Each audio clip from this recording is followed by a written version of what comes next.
रति अजय रे बिहारी। राम सिया राम जय जय राम। राम सिया राम जय जय। हरि अनंत हरि कथा अनंता, कहि सुनहि बहु विदेश विषंता। राम सिया राम जय जय राम। राम सिया राम जय जय राम। रामचंद्र के चरित सुहाए, कलप कोटि लगी जाहि न गाए।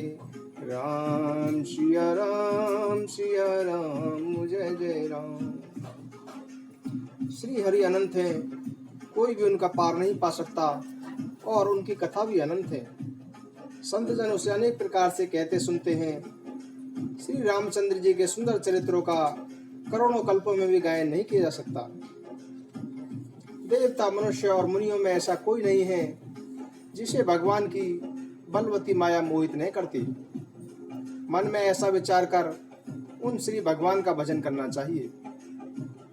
हे पार्वती, अब भगवान के अवतार का दूसरा कारण भी सुनो, जिससे जन्म रहित, निर्गुण और रूप रहित ब्रह्म अयोध्यापुरी के राजा बने। जिन प्रभु श्री रामचंद्र जी को तुमने लक्ष्मण जी के साथ मुनियों का सा वेश धारण किए वन में घूमते देखा था, और जिनके चरित्र देखकर सती के शरीर में तुम ऐसी बावली हो गई थी कि अब भी तुम्हारे उस बावलेपन की छाया नहीं मिटती, उन्हीं के चरित्र सुनो। उस अवतार में भगवान ने जो लीला की वह सब मैं तुम्हें सुनाऊंगा। याज्ञवल्क जी ने कहा कि हे भरद्वाज, शंकर जी के वचन सुनकर पार्वती जी प्रेम सहित मुस्कुराई। फिर शिव जी भगवान के अवतार का वर्णन करने लगे। हे भरद्वाज, मैं वह सब तुमसे कहता हूँ, तुम मन लगाकर सुनो। श्री रामचंद्र जी की कथा कलयुग के पापों को हरने वाली, कल्याण करने वाली और अति सुंदर है। स्वाम्भु, मनु और उनकी पत्नी शत्रुपा से मनुष्यों की यह सृष्टि हुई। स्वाम्भु, मनु और उनकी पत्नी शत्रुपा से मनुष्यों की यह सृष्टि हुई। इन दोनों पति पत्नी के धर्म और आचरण इतने अच्छे थे कि आज भी वेद उनकी मर्यादा का गान करते हैं। राजा उत्तानपाद उनके पुत्र थे, जिनके पुत्र ध्रुजी हुए। उन मनु जी के छोटे लड़के का नाम प्रियव्रत था, जिसकी प्रशंसा वेदों और पुराणों में भी हुई है।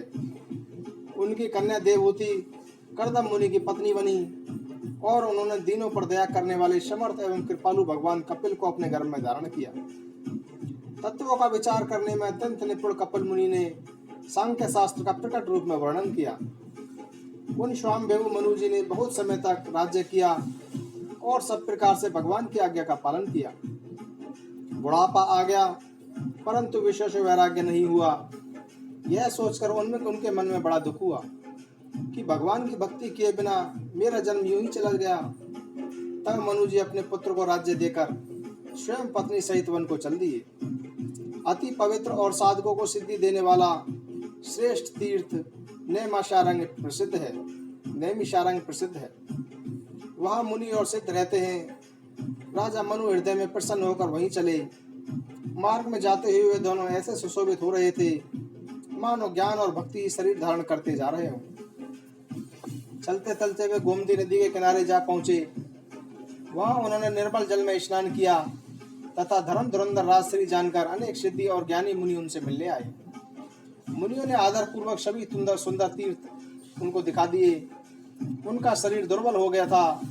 वे मुनियों के से वस्त्र धारण करते थे और संत समाज में नित्य पुराण सुनते थे और द्वादशाक्षर मंत्र ओम नमो भगवते वासुदेवाय का प्रेम सहित जप करते थे। भगवान वासुदेव के चरण कमलों में उन दोनों का मन रम गया। वे साग, फल और कंद का आहार करते थे और सच्चिदानंद ब्रह्म का स्मरण करते थे। फिर वे श्री हरि के लिए तप करने लगे और मूल फल को त्याग कर केवल जल पर ही रहने लगे। उनके हृदय में सदा यही अभिलाषा बनी रहती थी कि हम उन परम प्रभु को आंखों से देखें जो निर्गुण, अखंड, अनंत और अनादि हैं तथा ब्रह्मज्ञानी व तत्वज्ञता लोग जिनका चिंतन करते हैं, जिन्हें वेद नेति नेति कहकर निरूपण करते हैं, जो आनंद स्वरूप, उपाधि रहित और अनुपम है। एवं जिनके अंश से अनेक शिव ब्रह्मा और विष्णु प्रकट होते हैं, ऐसे प्रभु भी सेवक के वश में हैं और भक्तों के लिए लीला विग्रह धारण करते हैं। यदि वेदों का यह वचन सत्य है तो हमारी अभिलाषा भी अवश्य ही पूरी होगी। इस प्रकार जल का आहार करके तप करते हुए उन्हें 6000 वर्ष बीत गए। फिर 7000 वर्ष वे आयु के सहारे ही जीवित रहे। 10,000 वर्ष तक उन्होंने वायु का आधार भी छोड़ दिया, एक पैर पर ही खड़े रहे। उनका तप देखकर ब्रह्मा विष्णु और शिव जी अनेक बार मनु जी के पास आए। उन्होंने अनेक प्रकार से उन्हें लालच दिया और कहा कि कुछ वर मांगो, पर धैर्यवान राजा रानी अपने तप से नहीं डिगे। यद्यपि उनका शरीर हड्डियों का ढांचा मात्र रह गया था, उनके मन में तनिक भी पीड़ा नहीं थी। प्रभु ने तपस्वी राजा रानी को निज दास जाना। तब परम गंभीर और कृपा रूपी यह आकाशवाणी हुई कि वर मांगो।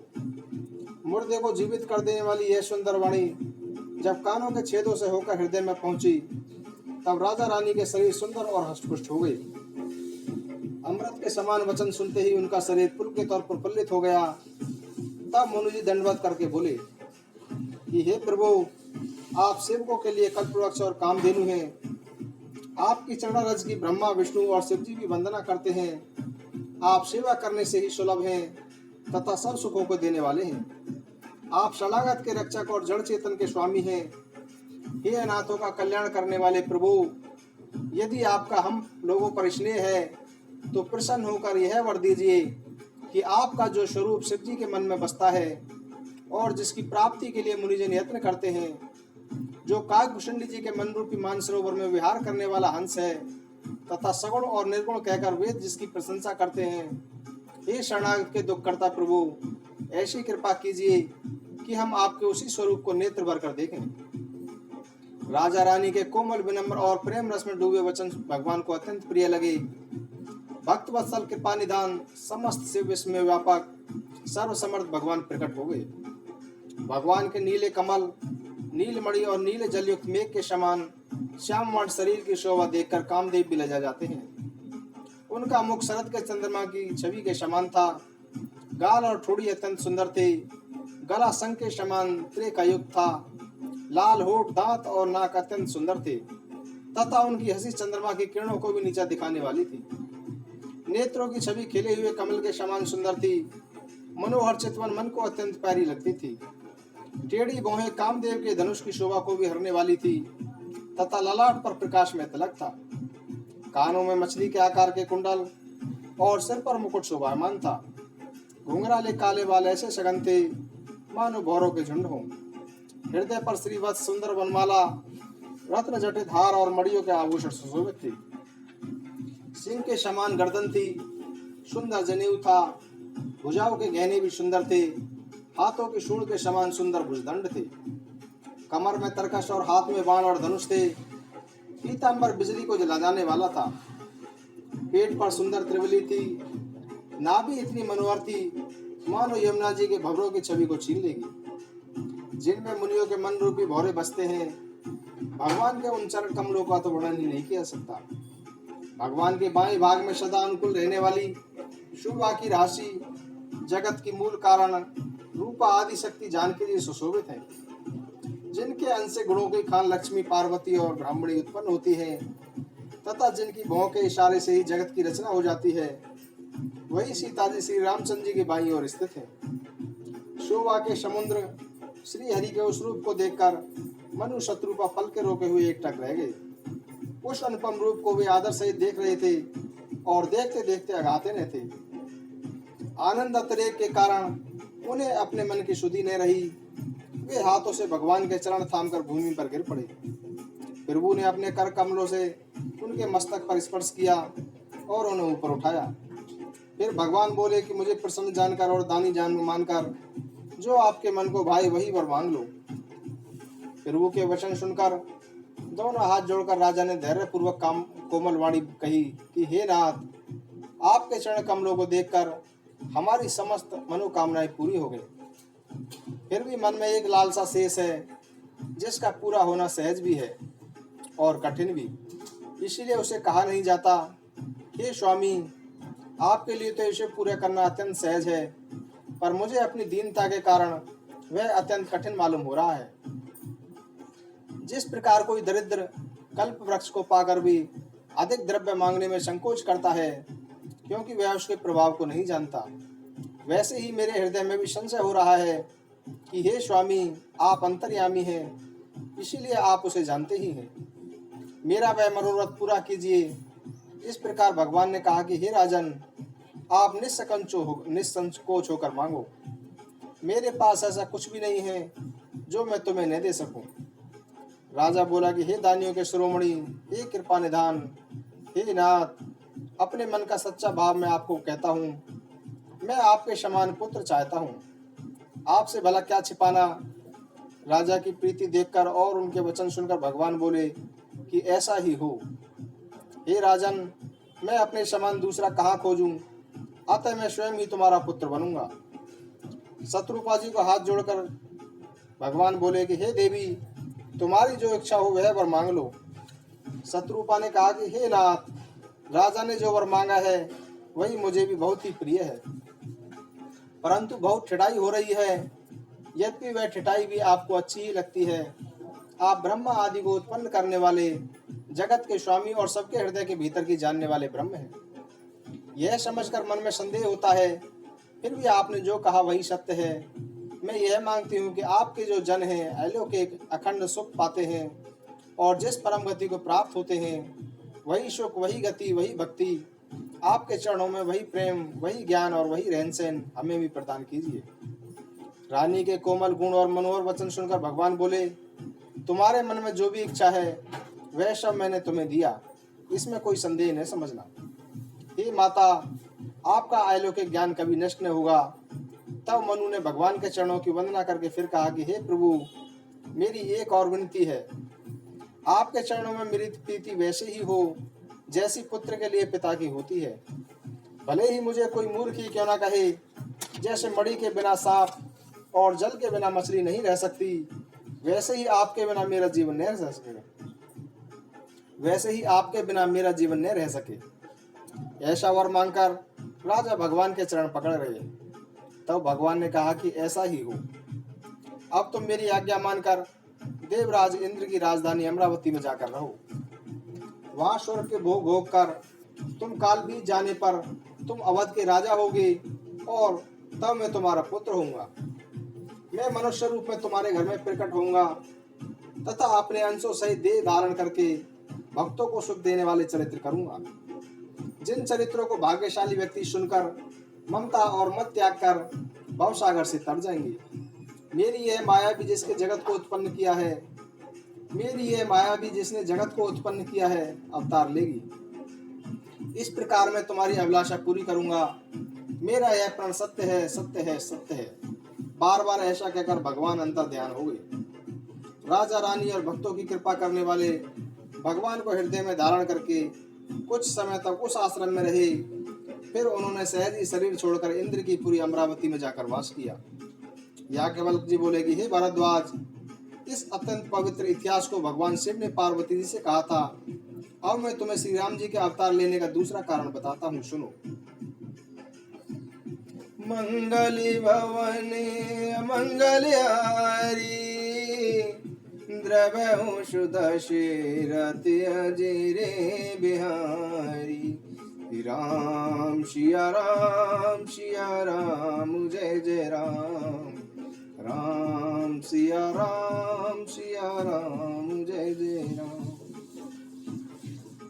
याज्ञवल्क्य जी बोले कि हे भरद्वाज, इस अत्यंत पवित्र इतिहास को भगवान शिव ने पार्वती जी से कहा था। और मैं तुम्हें श्री राम जी के अवतार लेने का दूसरा कारण बताता हूँ, सुनो। हे मुनि, और वह पवित्र और प्राचीन कथा सुनो जो शिव जी ने पार्वती से कही थी। संसार प्रसिद्ध एक कैकई देश है, वहां सत्यकेतु नाम का राजा राज्य करता था। वह धर्म को धारण करने वाला, नीति की खान, तेजस्वी, प्रतापी, सुशील और बलवान था। उसके 2 वीर पुत्र थे जो सब गुणों के भंडार और बड़े ही रणधीर थे। राजा का उत्तराधिकारी बड़ा लड़का था, उसका नाम प्रताप भानु था। दूसरे पुत्र का नाम अरिमर्दन था, उसकी भुजाओं में अपार बल था, वह युद्ध में सदा अटल रहता था। दोनों भाइयों में बड़ा मेल और सच्ची प्रीति थी। राजा ने ज्येष्ठ पुत्र को राज्य दे दिया और स्वयं भगवान के भजन के लिए वन को चल दिए। प्रताप भानु जब राजा बना तो पूरे राज्य में उसकी जय जयकार होने लगी। वह वैदिक रीति के अनुसार प्रजा का पालन करने लगा। उसके राज्य में पाप का कहीं भी नामो निशान नहीं था। राजा का हित करने वाला और शुक्राचार्य के समान बुद्धिमान धर्मरुचि नामक उसका मंत्री था। इस प्रकार बुद्धिमान मंत्री और बलवान भाई के साथ ही स्वयं राजा भी बड़ा प्रतापी और रणधीर था। साथ ही अपार चतुरंगिनी सेना थी जिसमें असंख्य रण में जूझ मरने वाले योद्धा थे। अपनी सेना को देखकर राजा बहुत प्रसन्न हुआ। नगाड़े बजने लगे। वह राजा दिग्विजय के लिए सेना सजाकर डंका बजाकर चला। लड़ाइयां हुई और उसने सब राजाओं को जीत लिया। भुजाओं के बल से उसने सातों द्वीपों को अपने वश में कर लिया और राजाओं से कर लेकर उन्हें छोड़ दिया। उस समय प्रताप भानु ही संपूर्ण पृथ्वी मंडल का एकमात्र चक्रवर्ती राजा था। संसार भर को अपनी भुजाओं के बल के वश में करके राजा ने अपने नगर में प्रवेश किया, जहाँ वह अर्थ धर्म और काम आदि सुखों का समय अनुसार सेवन करता था। राजा प्रताप भानु का बल प्राप्त करके भूमि सुंदर कामधेनु के समान हो गई। उनके राज्य में प्रजा सब दुखों से रहित और सुखी थी तथा सभी स्त्री पुरुष सुंदर और धर्मात्मा थे। धर्मरुचि मंत्री का भगवान के चरणों में प्रेम था। वह राजा के हित के लिए सदा उसको नीति सिखाया करता था। राजा गुरु देवता संत पितर और ब्राह्मण आदि की सदा सेवा करता रहता था। राजा सदा आदर पूर्वक सभी वैदिक धर्मों को पालन किया करता था। प्रतिदिन अनेक प्रकार के दान देता था और उत्तम शास्त्र वेद और पुराण सुनता था। उसने अनेक बावलियां, कुएं, तालाब, फुलवाड़ियां, सुंदर बगीचे, ब्राह्मणों के लिए भवन और सभी तीर्थों में देवताओं के सुंदर मंदिर बनवाए। वेद और पुराण में जितने प्रकार के यज्ञ कहे गए हैं, राजा ने उन सब यज्ञों को प्रेम सहित हजारों बार किया। राजा के हृदय में किसी की फल की कामना न थी। वह बड़ा बुद्धिमान और ज्ञानी था। वह मन, कर्म और वाणी से जो भी कुछ करता था सब भगवान वासुदेव को अर्पित करता जाता था। एक बार वह राजा एक घोड़े पर सवार होकर तथा शिकार का सारा सामान सजाकर विंध्याचल के घने जंगल में गया और वहां उसने अनेक उत्तम हिरणों का शिकार किया। राजा के वन में फिरते हुए एक सूअर को देखा जो दांतों के कारण ऐसा दिख पड़ता था मानो चंद्रमा को मुंह में पकड़कर राहु वन में छिपा हुआ हो। बड़ा होने के कारण चंद्रमा उसके मुख में समाता नहीं है और क्रोधवश वह उसे निगलता भी नहीं है। सूअर के भयानक दांतों की शोभा के साथ ही उसका शरीर भी अति विशाल और मोटा था।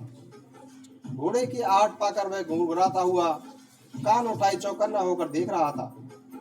नील पर्वत के शिखर के समान विशाल शरीर वाले उस सूअर को देखकर राजा घोड़े को चाबुक लगाकर तेजी से चला और सूअर को ललकारा कि अब तू बच नहीं सकता। घोड़े को अपनी ओर आता देखकर सूअर पवन वेग से भागा। राजा ने तुरंत ही धनुष पर बाण चढ़ाया, पर सूअर बाण को देखते ही धरती में दुबक गया। राजा ताक ताक कर तीर चलाता, परंतु सूअर छल पूर्वक अपने शरीर को बचाता रहता।